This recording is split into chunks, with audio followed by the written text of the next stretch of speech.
But first tonight, of course, the America's Cup, back in New Zealand hands and soon in the country itself for the first time in 14 years. 7-1 in the end, although as lots of you are pointing out, technically it was 8-1 because Team New Zealand started a point behind. A triumph for the team, its designers and its builders, and as he has been throughout the regatta, Todd Niall was there.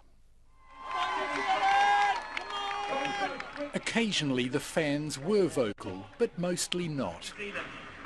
We're on leg 5 of 7 of what could be the race, and apart from a loud television commentary, you could hear a pin drop amongst the crowd here through much of this race as the Team New Zealand supporters almost don't dare to cheer at this point. But when the boat crossed the line and the cup became New Zealand's, the emotion flowed. Overwhelmed. You can't describe it. My husband's been working for years for this, and it's finally New Zealand's cup. Oh, we've been following the cup since '86. Plastic fantastic. And now we have Black Magic!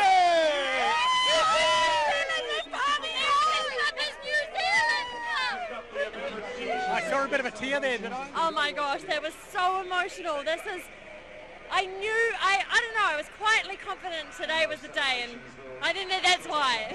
The only other time Team New Zealand won the cup overseas was the first time in San Diego 22 years ago. The enormity still sinking in for the competition's youngest helmsman, Peter Burling. Yeah, well, I don't think it's sunk in yet, to be honest, but we're just blown away by the, being able to get it done today. Bermuda turned on an amazing day, amazing weather, and to be able to get it done now and be able to enjoy it over the next couple of days before we head home is an incredibly special moment. His Olympic sailing partner Blair Tuke revelling in succeeding in such a complicated campaign. Especially between the Olympics and getting here, we were very much trying to develop the boat and trying to get a fast boat, and it was quite different than just Pete and I at the Olympics. But once we got here and got into the racing, especially this last couple of weeks, we knew their boat was going well, and we knew our boat was up for the challenge, so then it became, it came down to what we could do. The pair in their mid-20s were part of a new generation, which veteran coach Murray Jones thinks was the winning difference. The Team New Zealand team was very new, young in some respects, and I guess Oracle and some of the other teams were probably a little more stuck in their ways and didn't adapt or look for new areas to develop like Team New Zealand did. The team's boss, Grant Dalton, who at one point thought the campaign would have to be abandoned, says innovation was also a big factor. It's a cultural thing, and that's very much who we are as New Zealanders.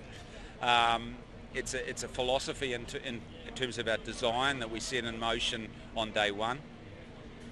It's being prepared to think outside the square and not accept norm as the way it should be.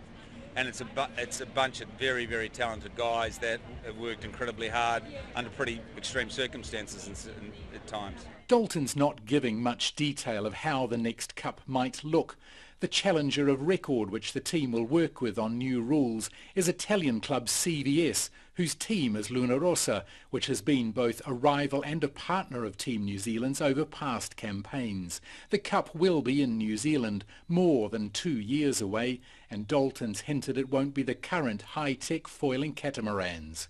I think it's important that we don't take away from the yachting aspect of it. It's still a race of yachtsmen. And I think just pumping oil around a boat isn't necessarily yachting in one sense. So I think we've got to balance all those things off. But certainly the boats are spectacular. They're fast. Whether they in a decent nor'easterly off Rangi with the tide going out would go too well, I'm not so sure. They might go straight down the mine. And what about the futures for the two helmsmen who battled it out?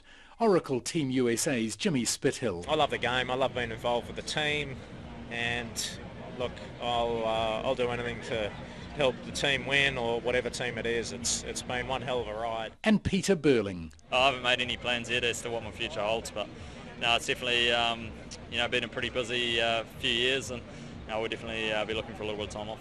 Not just yet. The team stays in Bermuda until Sunday, arriving back in Auckland on Wednesday next week, and then it starts all over again. In Bermuda, mo te hotaka o te ahiahi, ko Todd Niall tēnei.